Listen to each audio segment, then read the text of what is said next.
O mal, a infelicidade e a negação da história. O mal seria uma herança que se constitui e se estrutura no social num enunciado escandaloso.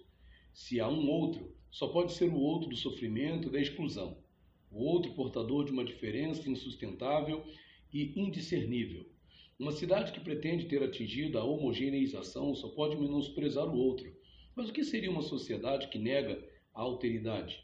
Será uma horda tão mais feroz, tão mais melancólica, que quanto mais está disfarçada, maquiada e travestida numa série de instituições decadentes, à força de exclamar um discurso consensual. Que seria a modernidade de que se subtraísse a diferenciação simbolizada e as tensões sociais que a representam, senão aquela que vê seus laços se desfazerem e desde então só pode conceber o outro paramentado dos traços do sofrimento?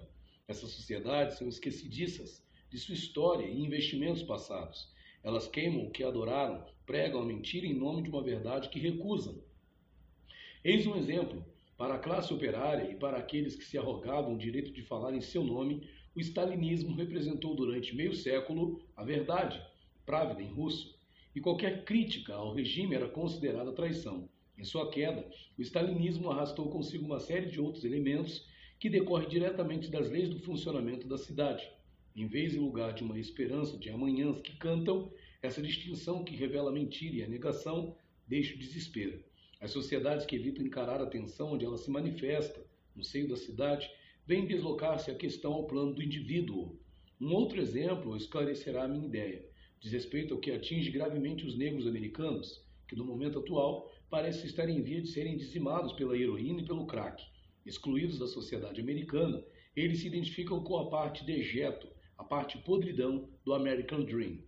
Essa identificação dos afro-americanos em seu conjunto, com uma designação que se tornou, para falarmos claro, seu signo distintivo, senão seu signo de reunião, sobre o fundo de um deserto político e de simulacros ideológicos aos quais eles aderem, não situa o conjunto desse grupo na própria interseção do mal e da infelicidade?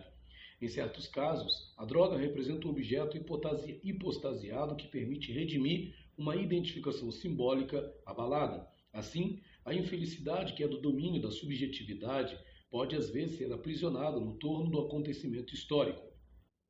Confrontado com o mal, o sujeito parece não ter outros recursos senão afrontar aquele que ele mesmo investe das insígnias de um operador de marionetes sem fé nem lei, donde a procura de uma crueldade a exercer sobre o próprio corpo, em nome de uma história mentirosa que entra em ressonância com a história do sujeito, quando ele se vê confrontado a uma nova verdade, abordagem orwelliana por excelência, que vem se entrecruzar com outras mentiras, outras exclusões, outras ausências, estas singulares.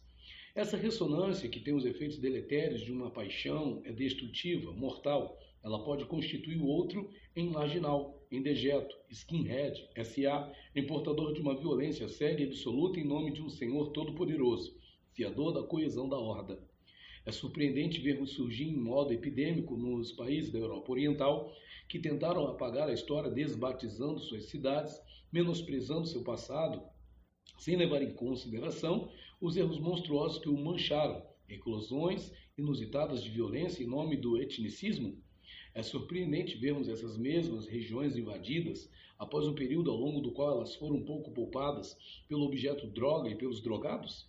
A droga tem dias ainda promissores diante de si, na medida do encontro não fortuito entre a desesperança política, o luto das ideologias e dos engajamentos, a melancolia oriunda da derrocada das referências sociais e a subjetividade problemática daqueles que foram sujeitados pelo jano stalinista com sua dupla face sangrenta e bovina. Afirmá-lo não representa dar mostras de pessimismo, e esse período em que parece triunfar a colocação entre parênteses da história e sua negação é aquele que produz um niilismo, se não um negativismo capaz de substituir uma crueldade por outra ainda maior. Para concluir aqui, parece-me ainda necessário manter levantado por alguns instantes o véu sobre Jano, a fim de esclarecer o que poderá tê-lo levado a persistir em sua análise. Minha proposta, quando do seu primeiro telefonema de que ligasse novamente de introduzir o significante tempo até amanhã, pretendia levá-la a relativizar sua expectativa devoradora, a qual, cessando de representar um projeto existencial, devia tornar-se um elemento do próprio ritmo da análise, pois se o trabalho do analista tende a dar consistência a um objeto interno, nos tratamentos dos que se consagram ao objeto droga ou que a este consagram um culto, essa exigência se apresenta de modo categórico. De um lado, a transferência, lugar de formação desse objeto que desloca a expectativa infinita pela intermediação do ritmo das sessões e sua regularidade, e de outro, o contrato, que delas é a garantia, introduz um sujeito na ordem simbólica. Trata-se, portanto, de dar a entender e a interpretar a droga como um objeto que o analisando teve de constituir em vez e lugar daquilo que lhe teria permitido representar seu tormento melancólico.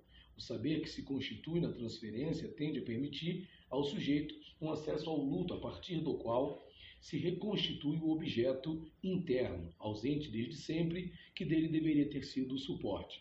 Substituir a dor nua e enigmática pelo trabalho de luto, luto de um objeto ou de uma abstração colocada em seu lugar, esta é a nossa tarefa. Posso, analisando, medir o tempo que se separa uma sessão de outra, vivenciar o que o analista esteja submetido a esse tempo da sessão e a esse ritmo, e incluir esses fatos no quadro da existência, e ele terá condições de compreender a universalidade da lei, de constituir o objeto suscetível de dar novamente contorno e forma a uma imagem ausente, reintroduzindo-a no curso da sua história e de começar enfim a pensar essa paixão que tem como objeto uma expectativa infinita, aquela suscitada pela droga. Livro A Crueldade Melancólica, Jacques Rassum, capítulo 1.